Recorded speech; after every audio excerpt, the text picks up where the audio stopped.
राष्ट्र क्या सिर्फ नक्शे पर खींची लकीरें हैं या फिर उन अनगिनत धड़कनों का संगम जो उसकी आत्मा में बसती है। इतिहास की अनंत गाथाओं में कुछ नाम दीपक बनकर जलते हैं। यह कहानी है उस दिए की जिसने भारत को फिर से पहचान दिलाने का सपना देखा। उनका नाम था डॉक्टर केशव बलिराम हेडगेवार। भारत के हृदय में नागपुर की मिट्टी में सन 1889 ने एक बालक का जन्म देखा। नाम था केशव बलिराम हेडगेवार। नव वर्ष उगादी के पावन दिन जन्मा यह बालक मराठी भाषी परिवार से था, जिसकी जड़ें तेलुगु भूमि तक फैली थी। भारत की विविधता का जीवंत प्रतीक। पिता एक विद्वान पुजारी, माता भक्ति और करुणा की मूरत। बचपन से ही केशव के भीतर धड़कने लगी थी मातृभूमि के लिए एक अद्भुत प्रेम की लौ जो उसके हर कदम, हर स्वप्न को दिशा देने वाली थी।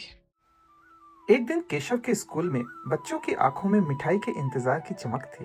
मौका था रानी विक्टोरिया के राज्याभिषेक की हीरक जयंती। पर उसी भीड़ में एक छोटा बालक सबसे अलग खड़ा था। 8 वर्ष का नन्हा केशव, जिसने मिठाई लेने से इनकार कर दिया। मासूमियत भरे चुभते हुए सवाल के साथ उसने अपने शिक्षक से पूछा, कुछ विदेशी हम पर कैसे राज कर सकते हैं जब हमारी भूमि इतनी विशाल और महान है? वही सवाल, वही जिज्ञासा क्रांति की पहली चिंगारी बनकर उठी। एक ऐसा बीज जो आगे चलकर पूरे एक आंदोलन का वट वृक्ष बनने वाला था। विपत्ति ने दस्तक दी जब केशव केवल 13 वर्ष के थे। वर्ष 1902। देश में प्लेग की भयंकर महामारी फैली हुई थी और एक ही दिन में केशव ने अपने दोनों माता पिता को खो दिया। उनके चाचा ने सहारा दिया, पढ़ाई का सिलसिला थमने नहीं दिया और फिर एक और आशीर्वाद मिला। राष्ट्रवादी आंदोलन के प्रमुख नेता डॉक्टर बीएस मुंजे ने केशव की प्रतिभा को पहचाना, जिन्होंने युवा हेडगेवार के सपनों को नए पंख दिए। जिस भारत में डॉक्टर हेडगेवार ने जन्म लिया, वह ब्रिटिश सत्ता के बोझ तले कराह रहा था। गांव में गरीबी पसरी थी, उद्योगों को जानबूझकर कुचला जा रहा था, जातिगत भेदभाव गहराया हुआ था और आम जनजीवन संघर्ष की एक लंबी रात में डूबा था। इस अंधकार के बीच आजादी की एक तीव्र ललक भारतीय हृदयों में अंगड़ाई लेने लगी। नए विचार, नए आंदोलन जन्म ले रहे थे और इन्हीं में से एक था हिंदू राष्ट्रवाद का बीज, जो भारत की पहचान को अपनी सांस्कृतिक जड़ों से जोड़ने का स्वप्न देख रहा था। केशव के बचपन के दिनों में ही स्वतंत्रता के लिए उनकी प्रतिबद्धता साफ झलकने लगी थी।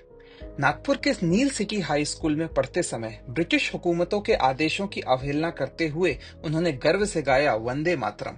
नतीजा स्कूल से निष्कासन। लेकिन केशव झुके नहीं। उन्होंने राष्ट्रवादी संस्थाओं में अपनी पढ़ाई जारी रखी, राष्ट्र सेवा का संकल्प लिया। अपने शुभचिंतकों की मदद से कोलकाता मेडिकल कॉलेज से चिकित्सा की शिक्षा प्राप्त की। कोलकाता में बिताया गया समय केशव के जीवन का एक महत्वपूर्ण मोड़ बन गया।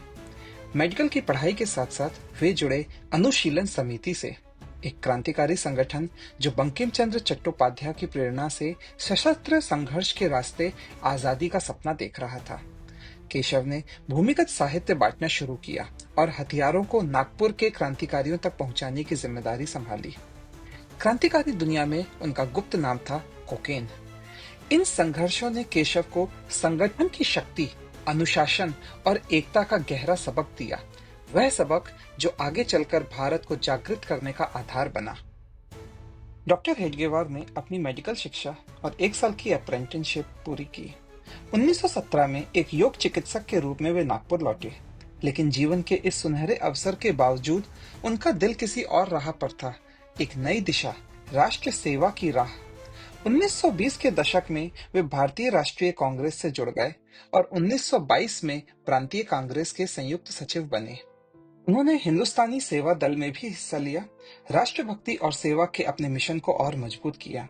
इस सफर में वे राष्ट्रवादी नेताओं जैसे लोकमान्य बाल गंगाधर तिलक और विनायक दामोदर सावरकर से गहरे प्रभावित हुए।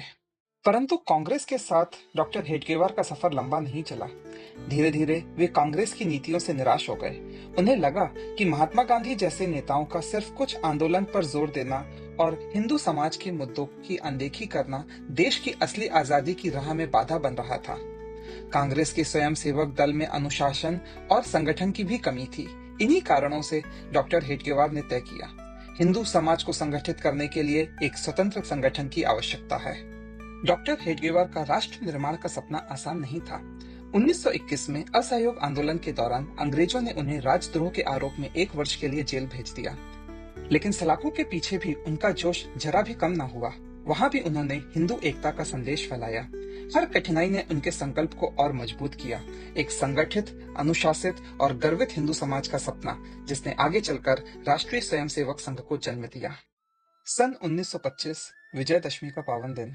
नागपुर के एक छोटे से मैदान में कुछ युवाओं के मध्य राष्ट्रीय स्वयंसेवक संघ की स्थापना हुई। एक महान विचार, भारत माता को पुनः गौरव दिलाने का संकल्प। कुछ ही वर्षों में संघ की शाखाएं देश भर में फैलने लगी। लाखों युवकों ने शाखाओं में अनुशासन, स्वाभिमान और देशभक्ति का पाठ पढ़ा। डॉक्टर हेडगेवार का बोया हुआ बीज अब वट वृक्ष बन चुका था।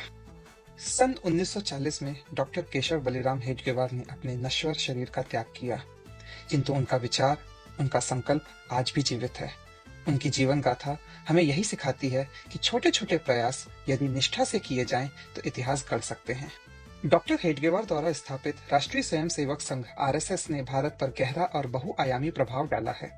एक सांस्कृतिक संगठन के रूप में शुरू हुआ आरएसएस आज भारतीय राजनीति में भी अपनी महत्वपूर्ण भूमिका निभा रहा है, विशेषकर भारतीय जनता पार्टी और संपूर्ण संघ परिवार के माध्यम से। समाज सेवा के क्षेत्र में भी आरएसएस के अनुषंगिक संगठन सक्रिय हैं, जो जरूरतमंदों तक सहायता पहुंचाते हैं। डॉक्टर केशव बलिराम हेडगेवार का जीवन अटूट देशभक्ति और एकता के सपनों की कहानी है। संघर्षों और क्रांतियों से निकली उनकी यात्रा ने राष्ट्रीय स्वयंसेवक संघ जैसी एक क्रांतिकारी संस्था को जन्म दिया।